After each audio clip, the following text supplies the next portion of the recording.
గం గణపతి నమః. Welcome back to Anu devotional voice. నేను మీ అను. వినాయక చవితి రోజు గణపతిని రకరకాల పువ్వులతో అలంకరించి రకరకాల పత్రాలతో స్వామిని అర్చిస్తాం, ఆరాధిస్తాం. అలాగే గజాసుడి వధ గురించిన కథతో పాటు వినాయకోత్పత్తి, విఘ్నేశాధిపత్యం అని ఇలా రకరకాల కథలు కూడా శ్రద్ధగా మనందరం కూడా చదువుకుంటాం కదా. కానీ వినాయక చవితి రోజు వినాయక వ్రతం ఆచరించేవారు ఈ కథను కూడా తప్పకుండా వినాలి అని మీలో అందరికీ తెలుసా? తెలిస్తే వదిలేయండి, తెలియని వాళ్ళ కోసమే ఈ వీడియో. అదేంటో చూద్దామా మరి? ఆ కథ ఏంటి, దాని విశిష్టత ఏంటి, ఎవరి చుట్టూ ఈ కథ నడుస్తుంది అనే ఎన్నో విశేషాల సమాహారమే ఈ వీడియో. చివరిదాకా చూసి లైక్ చేయండి, షేర్ తప్పకుండా చేయండి. అలాగే ఛానల్ని సబ్స్క్రైబ్ చేసుకుని సపోర్ట్ చేయండి. సబ్స్క్రైబ్ చేసుకుని గంట కొట్టి ఆల్ అనే ఆప్షన్లో పెట్టుకోండి. Please subscribe my channel, please support my channel. Vinayaka Chavithi రోజు వినాయక వ్రతం ఆచరించే వారందరూ కూడా తప్పకుండా చదువుకోవాల్సిన, వినాల్సిన కథే శమంతకోపాఖ్యానము. ద్వాపర యుగమున ద్వారకావాసికు శ్రీకృష్ణుడు భాద్రపద శుద్ధ చవితి నాడు చంద్రుని ప్రతిబింబమును పాలలో చూడడం సంభవించినది. దీని ఫలితంగా శ్రీకృష్ణుడు అనేక నిందలకు గురి కావలసి వచ్చింది. అది ఎట్లనినా సత్రాజిత్తుడు సూర్యుని భక్తితో ఆరాధించి శమంతకమణిని పొందినాడు. శమంతకమణి విశేష ప్రభావం కలది. దినమునకు అంటే రోజుకు 8 బారుల బంగారము ఈగల మహత్తర మణి అది.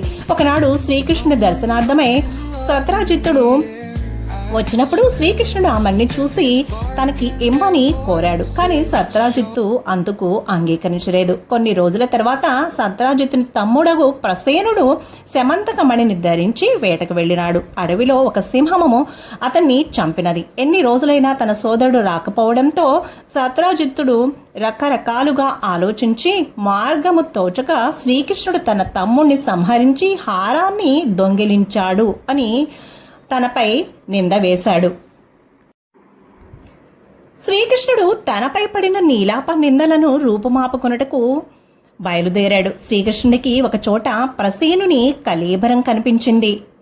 ఆ ప్రదేశమున సింహపు అడుగుజాడలు కూడా కనపడటంతో వాటిని వెంబడించి కొంత దూరంగా వెళ్ళగా సింహము యొక్క మృతదేహం కనిపించింది. సింహమునకు బల్లూకమునకు మధ్య యుద్ధం జరిగినట్లు గుర్తులు కనపడినవి. బల్లూకపు కాలి గుర్తులను వెంబడించి శ్రీకృష్ణుడు కొంత దూరం వెళ్ళగా అవి ఒక గుహలోకి దారితీసినవి.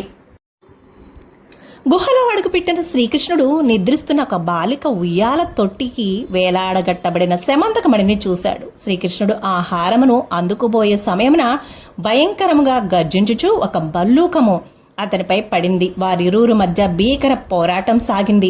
1 దినము కాదు, 2 దినములు కాదు, 26 దినములు వారి మధ్య పోరాటం జరిగినది. బల్లూకం యొక్క శక్తి క్రమేపీ క్షీణించసాగింది. తన శక్తి క్షీణించడం గమనించినటువంటి బల్లూకమునకు ఆశ్చర్యం కలిగినది.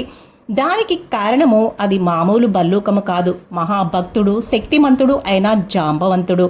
ఒక శ్రీరామచంద్రుని ఎదుట తప్ప ఇతరుల ఎదుట అతని బలము క్షీణింపజాలదు.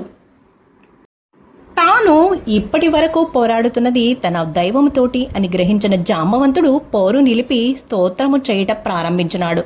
రామునితో ద్వంద్వ యుద్ధము చేయవలనని త్రేతాయుగంలో అహంకారంతో తాను కోరిన కోరిక ఫలితంగా ఈనాడు ద్వాపరయుగంలో పోరాడవలసి వచ్చినదని తను గ్రహించి తన అవివేకము వైదొలగి అహంకారము నశించి కర్మబంధనం నుండి విముక్తుడైనందుకు సంతోషించిన జాంబవంతుడు శమంతకమణితో పాటు తన కుమార్తె జాంబవతిని శ్రీకృష్ణ పరమాత్మకి ఇచ్చి పెండ్లు జరిపించినాడు.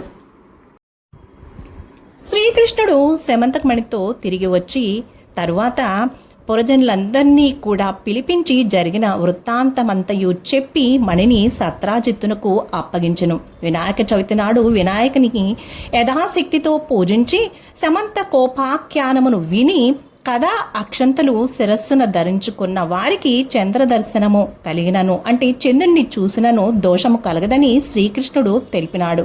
ఆనాటి నుండి వినాయక చవితి నాడు శమంతకోపాఖ్యానము వినుట సాంప్రదాయముగా మారినది. విన్నారు కదండి, వినాయక చవితి రోజు వినాయక వ్రతం ఆచరించే ప్రతి ఒక్కరూ వినాయకోత్పత్తి విఘ్నేశాధిపత్యంతో పాటు శమంతకోపాఖ్యానము కూడా తప్పకుండా విని ఆ విఘ్నేశ్వరుడి యొక్క ఆశీస్సులతో సకల ఐశ్వర్యాలు పొందాలని మనసారా కోరుకుంటూ సర్వేజన సుఖినో భవంతు. శుభం. Thank you for watching. Please subscribe.